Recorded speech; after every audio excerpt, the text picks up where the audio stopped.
क्योंकि वो छोटे देवीलाल, उन लुटेरा पार्टी ने तो जो है ना अपना असली आईना दिखाई दिया ना, जिसको एक उम्मीद के रूप में पिछले चुनाव के अंदर खासकर हमारे समाज के लोगों ने उसको सराख ऊपर बिठाकर एक ताज़ा बनी नई पार्टी को 10 सीटें देकर उस विधानसभा में भेजा, जिस भाजपा के अगेंस्ट वोट लेकर, जिस भाजपा को जमुना पार भेजने के नाम पर, जिस भाजपा को कलंक बताते थे, जिसका नाम लेना और उसका साथ देने में उसका बहिष्कार, सामाजिक बहिष्कार करने की बात करने वाले नेता, और उसी भाजपा की गोदी में बैठकर जो उन्होंने अपना असली रूप दिखाया है, जो लुटेरापन का, वो तो कहीं है ही नहीं अब। तो लोगों को विकल्प चाहिए, और विकल्प देने के लिए मैं चर्चा कर रहा हूँ। निश्चित रूप से हम इस बारे में चर्चा करके आगामी बहुत जल्द इस जींद की संघर्षशील धरती से ही आगाज़ करेंगे। इस बात का मेरे ऊपर ये दोष नहीं दे सकते हैं। मुझे इस बात का नहीं पता था कि कांग्रेस का कोई कैंडिडेट बिक के कांग्रेस की वोट नहीं डालेगा।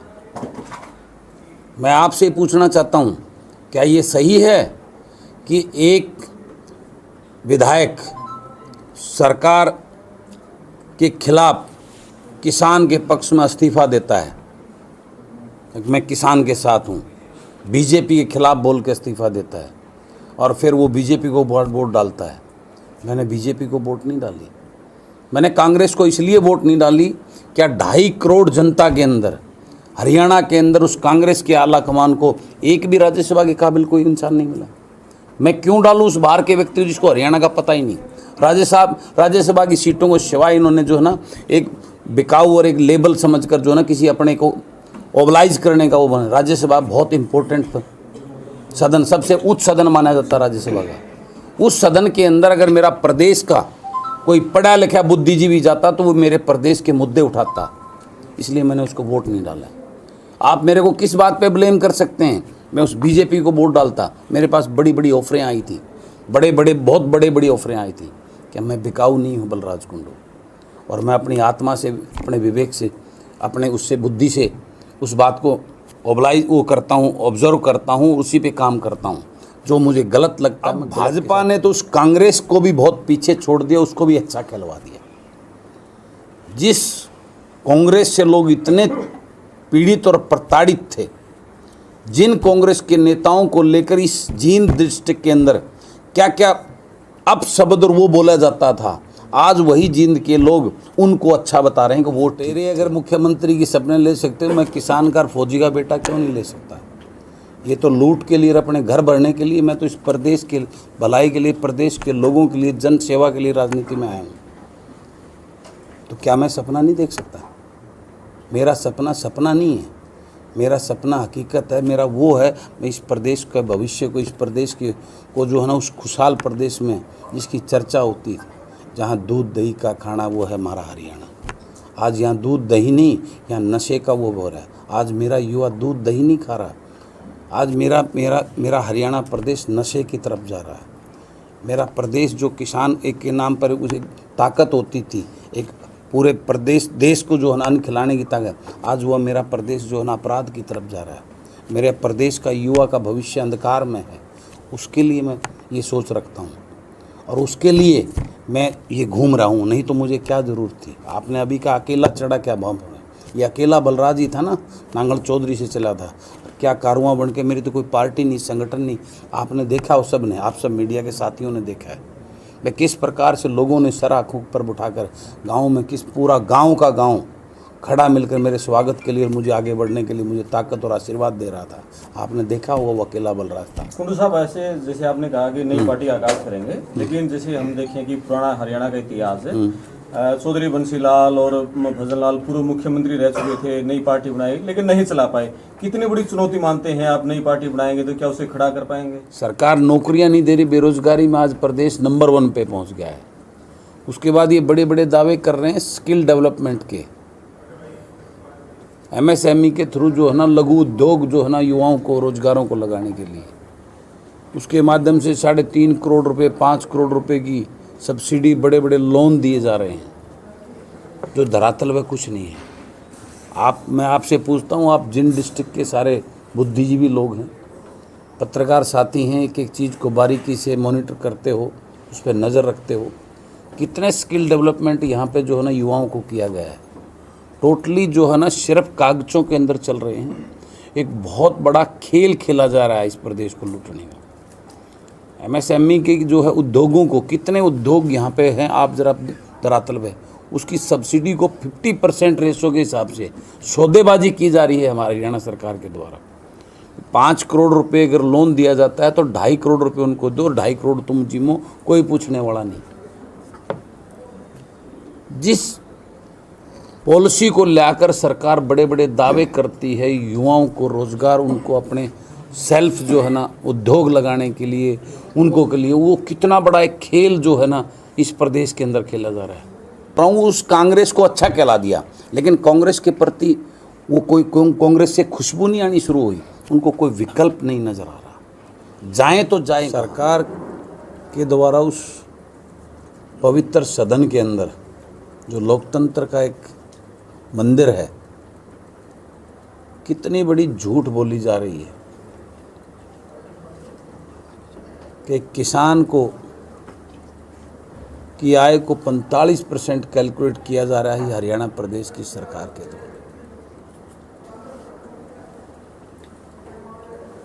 आज बड़ी बड़े दावे कर रहे हैं। आज तारीख 16 हो गई है, हरियाणा प्रदेश के स्वास्थ्य विभाग के एक भी कर्मचारी को आज तक सैलरी नहीं मिली है।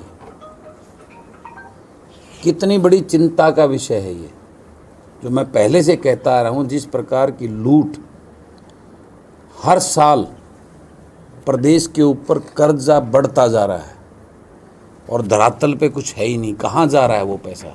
आज ये प्रदेश के लोग इस बात का जवाब इस सरकार से चाहते हैं।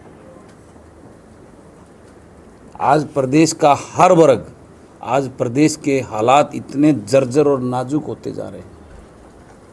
मेरे सामने अभी एक ऐसा मुद्दा कल मेरे सामने आया, मैंने उस पर बड़ी बारीकी से मैं कल उसके डॉक्यूमेंट मंगवाए हैं मैंने। आज पर चुनाव नज़दीक आ गए हैं तो 1 लाख घर बनाने की जो है ना सरकार बात की, उसके अंदर जो है ना बजट के अंदर उन्होंने मेंशन किया है। पैसा नहीं मेंशन किया है, घर मेंशन कर दिए, 1 लाख घर बनाएंगे। वो 1 लाख घर क्योंकि बनाने ही नहीं तो पैसा मेंशन करने की ज़रूरत नहीं पड़ी उसके अंदर।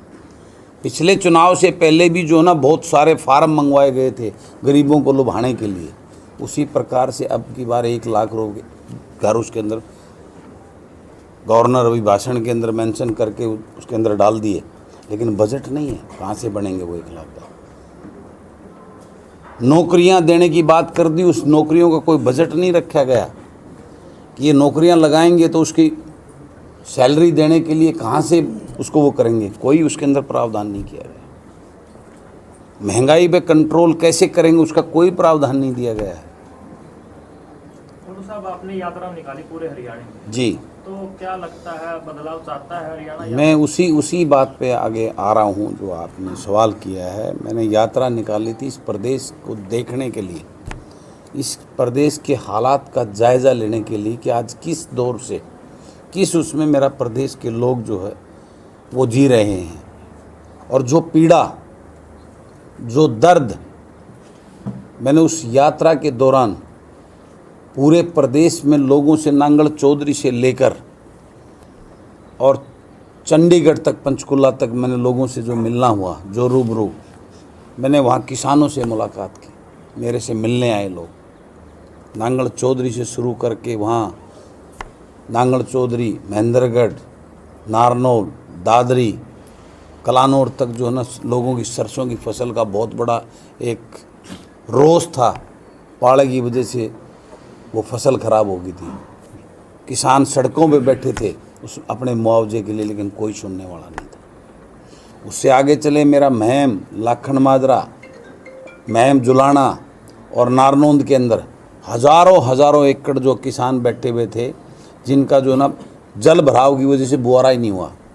इससे पहले हाउस के अंदर अगर आपको ध्यान हो, मैंने ये मुद्दा उठाया था तो माननीय मुख्यमंत्री जी ने खड़े होकर इस बात को किया था कि जो ज़मीन बगैर उसके रहेगी, बुआई के रहेगी, उसको 7,000 रुपये प्रति एकड़ का हम मुआवजा देंगे, उसका स्पेशल गिरदावरी करा के। यानी एक मुख्यमंत्री प्रदेश के सदन में खड़े होकर जो पूरा लाइव चल रहा है, पूरा प्रदेश नहीं देश उसको देख रहा है, खड़े होकर कोई बात कहते हैं और वो धरातल पर जीरो होती है। ये हालात हैं इस प्रदेश के। उस बात को मैंने देखा है। बड़ी बड़ी बातें फैमिली आईडी के नाम गरीबों की करते हैं। इतने फेक एक ऐसे परिवार में अनेकों जिसके घर में खाने के लालच नहीं, उनकी इनकम लिख रखी है कई कई लाख रुपए, उनके राशन कार्ड काट दिए उनके। एक आज मैं पूछना चाहता हूँ 1,80,000 की मिनिमम, अगर 1,80,000 की इनकम में अगर कोई 10,000 रुपये बिजली का बिल भरता है तो कौन सा जुल्म करता है? क्या उसको अधिकार नहीं गरीब को कि वो पंखा चलाए, लाइट चलाए? रिस्ट्रिक्शन लगा दी, 9,000 से ऊपर कोई बिजली का बिल भरेगा उसको भी अधिक आय मान लिया जाएगा। कुंडू साहब, आपने आधे से ज्यादा हरियाणा नापा जी। किन मुद्दों को लेकर जनता में सबसे ज्यादा गुस्सा देखा? वो 5 वही मैं मुद्दा, सबसे बड़ा मुद्दा किसान के अंदर जो मैं बता रहा हूँ, ये किसान के मुद्दे बता रहा हूँ। दूसरा बेरोजगारी, युवाओं के अंदर इतना रोष, इतना भयंकर वो है। आज युवा जी इतने ज़बरदस्त एक डिमोरलाइज उस स्थिति के अंदर है और वो नशे की तरफ जा रहा है। आज एक बाप, एक दादा दादी इस बात के लिए पीड़ित हैं कि उसके बच्चे का भविष्य सुनिश्चित नहीं है, उसको नौकरी नहीं नज़र आ रही। मैंने सबसे ज़्यादा रोज़ युवाओं मिले, मैंने उनसे पूछा भी क्या कर रहे हो आप एजुकेशन? उनका जवाब था पढ़ के क्या करेंगे, पढ़ के आज घर के हालात ऐसे नहीं है, पढ़ाई के लिए खर्चा करें और उसके बाद नौकरी दूर दूर तक, तो पढ़ के क्या करेंगे? युवाओं के अंदर ये एक दर्द देखा हमने, जो बहुत बड़ी एक चिंता का विषय है। आज प्रदेश के अंदर 40 लाख युवा जो आज बेरोजगारी की फौज खड़ी हो गई है, जिसको अपना भविष्य नज़र नहीं आ रहा। आज प्रदेश के अंदर भ्रष्टाचार, लूट इतना भयंकर बन गया, आज ये आम बात हो गई, लोग सरेआम कहते हैं। और कल एक पेपर के अंदर एक खबर थी, अगर सही काम के लिए कुछ घूस देनी पड़े तो वो लीगल होगी। क्या रही सरकार? मैं आपको अभी उसका वो बहुत बड़ी न्यूज़ है एक पेपर की, मैं आपको देता हूँ। कल ही मेरे पास एक मेरे फ्रेंड ने भेजी है। यानी किस दिशा में जा रही हैं हम? ये इतने बड़े इश्यूज हो गए हैं, जात पात के नाम पर आज समाज को बांट दिया गया है, जो एक दर्द देखा है मैंने लोगों के अंदर। कुंडू साहब, आज जैसे आप बीजेपी के खिलाफ इतना गुस्सा जो उगल रहे हैं उनकी नीतियों को लेकर भी, लेकिन पिछले राज्यसभा चुनाव में आपने वोट ना डाल के एक तरह से बीजेपी की ही मदद की थी, तो कैसे अब जनता को भरोसा दिला पाओगे कि हम बीजेपी के साथ मजबूती से खड़े हैं? आप वोट डालते तो शायद बीजेपी कैंडिडेट आप मेरे ऊपर ये दोष नहीं दे सकते हैं। मुझे इस बात का नहीं पता था कि कांग्रेस का कोई कैंडिडेट बिक के कांग्रेस की वोट नहीं डालेगा। मैं आपसे पूछना चाहता हूँ, क्या ये सही है कि एक विधायक सरकार के खिलाफ किसान के पक्ष में इस्तीफा देता है, मैं किसान के साथ हूँ, बीजेपी के खिलाफ बोल के इस्तीफा देता है और फिर वो बीजेपी को वोट डालता है? मैंने बीजेपी को वोट नहीं डाली, मैंने कांग्रेस को इसलिए वोट नहीं डाली, क्या 2.5 करोड़ जनता के अंदर, हरियाणा के अंदर उस कांग्रेस के आला कमान को एक भी राज्यसभा के काबिल कोई इंसान नहीं मिला? मैं क्यों डालूं उस बाहर के व्यक्ति को जिसको हरियाणा का पता ही नहीं? राज्यसभा की सीटों को सिवाय इन्होंने जो है ना एक बिकाऊ और एक लेबल समझकर जो है ना किसी अपने को ओबलाइज करने का वो बना। राज्यसभा बहुत इंपॉर्टेंट सदन, सबसे उच्च सदन माना जाता राज्यसभा का। उस सदन के अंदर अगर मेरा प्रदेश का कोई पढ़ा लिखा बुद्धिजीवी जाता तो वो मेरे प्रदेश के मुद्दे उठाता, इसलिए मैंने उसको वोट नहीं डाला। आप मेरे को किस बात पे ब्लेम कर सकते हैं? मैं उस बीजेपी को वोट डालता, मेरे पास बड़ी बड़ी ऑफरें आई थी, बहुत बड़ी ऑफरें आई थी। क्या मैं बिकाऊ नहीं हूँ बलराज कुंडू? और मैं अपनी आत्मा से, अपने विवेक से, अपने उससे बुद्धि से उस बात को वो करता हूँ, ऑब्जर्व करता हूँ, उसी पे काम करता हूँ। जो मुझे गलत लगता है मैं गलत के साथ कभी खड़ा नहीं होता। अभी हरियाणा में जितने भी निर्दलीय विधायक हैं जी, सबसे ज्यादा चर्चा में आप ही रहते हैं। आपकी समाज सेवा हो, आपकी पैदल यात्रा हो, विधानसभा मुखरता से आप आवाज उठाते हैं जी। अब जनता ये जानना चाहती है कि बलराज कुंडू का अगला कदम क्या होगा? नई पार्टी बनाने जा रहे हैं या किसी दूसरी पार्टी में शामिल होंगे? देखिए, बिल्कुल आप जो बोल रहे हो वो एक बहुत बड़ा सवाल लोगों के जहन में है और मैं उसका काफ़ी हद तक तो जवाब दे भी चुका हूँ और आज फिर आप लोगों के सामने दे रहा हूँ कि मैं अपने लोगों से इस बात की चर्चा कर रहा हूँ। आज भी आपने देखा हो यहाँ जींद के कई बुद्धिजीवी लोग यहाँ पे मैंने बुलाए हैं जिनसे चर्चा आपसे प्रेस वार्ता के बाद में उनसे चर्चा भी करेंगे। इसी प्रकार से मैंने पूरे प्रदेश के अंदर डिस्ट्रिक्ट वाइज अपनी मूवमेंट शुरू की है, उनसे चर्चा विचार विमर्श में कर रहा हूँ और बहुत जल्द जो मैंने इस यात्रा के दौरान जो लोगों से फीडबैक लिया है, लोगों के अंदर इस बात का बिल्कुल एक वो है, वो लोग विकल्प चाहते हैं। पहले कांग्रेस के शासन था 10 साल, कांग्रेस से परेशान और पीड़ित होकर लोगों ने भाजपा को एक विकल्प के रूप में देखकर, उससे पहले भाजपा कहीं नहीं थी, हरियाणा प्रदेश के अंदर एक का दो चार सीटें आती थी, वो भी गठबंधन में मिलाकर। भाजपा को माना बड़ी बड़ी बातें, बड़े बड़े सपने बेचे थे इन्होंने। 15 लाख रुपए देने की बात की थी, भ्रष्टाचार मिटाने की बात की थी, 2 करोड़ रोज़गार देने की बात की थी, किसान की आय डबल करने की बात की थी। बड़े बड़े सपने बेचकर हमारे लोगों को एक बड़ी उम्मीद दिखाकर भाजपा को जो है ना लोगों ने विकल्प के रूप में देखा और भाजपा का पूर्ण बहुमत की सरकार बनाने का काम किया इस हरियाणा प्रदेश की लोगों ने। ये लुटेरे अगर मुख्यमंत्री की सपने ले सकते हो, मैं किसान का और फौजी का बेटा क्यों नहीं ले सकता? ये तो लूट के लिए और अपने घर भरने के लिए, मैं तो इस प्रदेश के भलाई के लिए, प्रदेश के लोगों के लिए, जन सेवा के लिए राजनीति में आया हूँ। तो क्या मैं सपना नहीं देख सकता? मेरा सपना सपना नहीं है, मेरा सपना हकीकत है। मेरा वो है, मैं इस प्रदेश के भविष्य को, इस प्रदेश के को जो है ना उस खुशहाल प्रदेश में जिसकी चर्चा होती है, जहाँ दूध दही का खाना, वो है हमारा हरियाणा। आज यहाँ दूध दही नहीं, यहाँ नशे का वो हो रहा है। आज मेरा युवा दूध दही नहीं खा रहा, आज मेरा हरियाणा प्रदेश नशे की तरफ जा रहा है। मेरा प्रदेश जो किसान एक के नाम पर उसे ताकत होती थी, एक पूरे प्रदेश देश को जो है ना अन्न खिलाने की ताकत, आज वह मेरा प्रदेश जो है ना अपराध की तरफ जा रहा है। मेरे प्रदेश का युवा का भविष्य अंधकार में है। उसके लिए मैं ये सोच रखता हूँ और उसके लिए मैं ये घूम रहा हूँ, नहीं तो मुझे क्या ज़रूरत थी। आपने अभी का अकेला चढ़ा क्या बम है? ये अकेला बलराज ही था ना, नांगल चौधरी से चला था, क्या कारवां बन के। मेरी तो कोई पार्टी नहीं, संगठन नहीं, आपने देखा वो सब ने, आप सब मीडिया के साथियों ने देखा है मैं किस प्रकार से लोगों ने सर आँखों पर उठाकर गाँव में, किस पूरा गाँव का गाँव खड़ा मिलकर मेरे स्वागत के लिए, मुझे आगे बढ़ने के लिए मुझे ताकत और आशीर्वाद दे रहा था। आपने देखा हुआ वो अकेला बलराज था। कुंडू साहब, ऐसे जैसे आपने कहा कि नई पार्टी आगाज करेंगे, लेकिन जैसे हम देखें कि पुराना हरियाणा का इतिहास है, चौधरी बंसीलाल और भजनलाल पूर्व मुख्यमंत्री रह चुके थे, नई पार्टी बनाई लेकिन नहीं चला पाए। कितनी बड़ी चुनौती मानते हैं आप? नई पार्टी बनाएंगे तो क्या उसे खड़ा कर पाएंगे? देखिए, उनका विजन और सोच में और मेरी विजन और सोच में ज़मीन आसमान का फ़र्क है। उनका विजन और उनकी पार्टी राजा बनने के लिए, राज करने के लिए, सत्ता भोगने के लिए थी। मेरा विज़न इस प्रदेश को बचाने के लिए, इस प्रदेश की सेवा के लिए। मेरा विज़न इस प्रदेश की युवा की भागीदारी राजनीति में करने के लिए है। ये मठाधीश जो राजघराने रजवाड़े बनकर बैठे हैं, पहले उनके दादा थे, फिर उनके बाप और उनकी औलाद और फिर आगे अपने पोतों के लिए जो चिंता कर रहे हैं वही राज करें। उस रजवाड़े शाही को ख़त्म करके एक आम किसान मजदूर गरीब के बेटे जिसको वो तकलीफ़ और समस्याओं को मालूम, उसको उस राजनीति में लेकर जो पढ़ा लिखा बुद्धिमान और ऊर्जावान हो, जिसकी सोच जन सेवा की हो, अपना घर भरने की ना हो, जो टिकट जो है ना वो 10 करोड़ 20 करोड़ में लेके ना आए, वो लोगों की आशीर्वाद से विधानसभा में पहुँचे।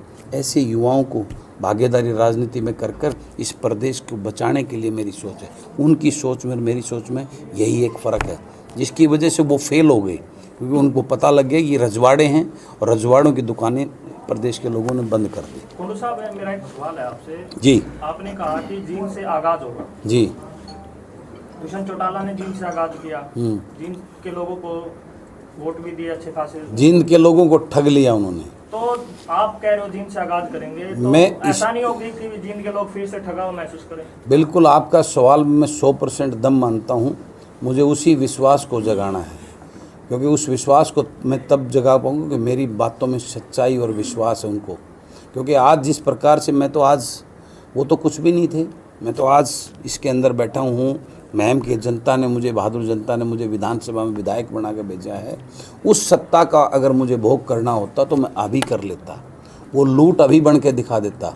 मैं मंत्री आज भी मुझे बनाने को तैयार है, पिछले 2 साल से मुझे बनाने को तैयार है भाजपा के लोग। मैं यहाँ माल कमा लेता। इस बात को, ये सब चीज़ें इस प्रदेश के लोगों को और जींद के लोगों को नज़र आ रही हैं, और वही सच्चाई और मेरी दृढ़ता और लोगों के प्रति जो मेरा एक जन सेवा का मेरे अंदर आत्मा का जो भाव है वो उनको नज़र आ रहा है। वही ताकत है मेरे साथ, और वही ताकत जो है ना उनका विश्वास जीतने में मेरे साथ खड़ी मिलेगी।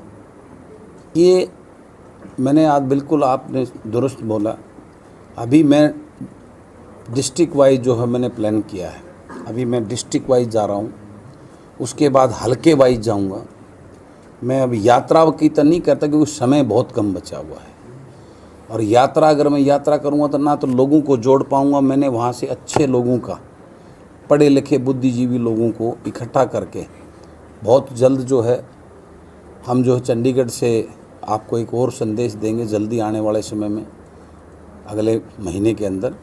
तो उस मुहिम पे मैं निकला हुआ हूँ डिस्ट्रिक्ट लेवल पे, फिर विधानसभा लेवल पे हम उस मुहिम को चलाए हुए हैं। आने वाले अगले नेक्स्ट वीक में हम अपना संगठन की भी जो घोषणा करेंगे जिला स्तर पर, उसको जो ना संगठन को अनाउंस करेंगे, आगे उस पर काम शुरू करेंगे, क्योंकि बगैर संगठन के तो कुछ आगे हो नहीं सकता ना। अकेला जो आपने कहा था, तो अकेला मैं, उसके लिए मुझे पूरी टीम जो मेरी बहुत मेरे संपर्क में आकर वो तैयार हो चुकी, उसकी घोषणा मैं सभी साथियों साथ मिलकर और बहुत जल्द उस टीम की घोषणा करेंगे और आगे लोगों के बीच में जाने का काम करेंगे। इसका मतलब सरपंच सही थे ना, ये एक्सेप्ट, अगर सरकार सही थी तो क्यों बढ़ा रहे हैं? इसी बात को ये चीज़ साबित करती है कि वो सरकार जिस अड़ियल रवैये से उनके साथ व्यवहार कर रही है वो गलत थी, और सरपंच अपना हक मांग रहे हैं, इस बात से वो चीज़ प्रूव होती है। और मैं पहले भी सरपंचों के साथ था, आज भी सरपंचों के साथ हूँ, और आगे भी उनके हकों के लिए उनके साथ जो जातियाँ हो रही हैं उसमें उनके साथ खड़ा हूँ। एक संदीप सिंह का मामला भी चला हुआ है, उस पर दुर्भाग्य है, एक संदीप सिंह जैसे एक हमारी जो बेटी बचाओ बेटी पढ़ाओ को नारी सशक्तिकरण की बात करने वाली ये सरकार आज हमारी एक बेटी के साथ इस प्रदेश की वजीर ने, इस प्रदेश के मंत्री ने ऐसा व्यवहार करके उसके साथ में वो करने का काम किया। और प्रदेश के मुख्यमंत्री जी विधानसभा के सत्र में खड़े होकर मेज पर दबादब वो मार के और पूरी दृढ़ता से ऐसे कहते हैं जैसे वो वहाँ पे मौजूद थे जिस टाइम पे वो लड़की संदीप सिंह के घर में थी। ये उनकी अहंकारीपन, उनके जो है ना नारी के प्रति जो उनकी बातें हैं, उनकी उसमें सच्चाई कितनी है, और कितनी जो है ना महिलाओं के प्रति उनकी सीरियसनेस, उनके सम्मान के प्रति उनकी सोच को दर्शाता है। इस बात का जवाब इस प्रदेश की मेरी बहनें, बेटियां, माताएं 2024 में इनको देंगी, और वो अपना ऐसा जवाब देंगी कि इनको जो है ना अपनी ज़मीन कहीं नहीं मिलेगी पैर रखने के लिए।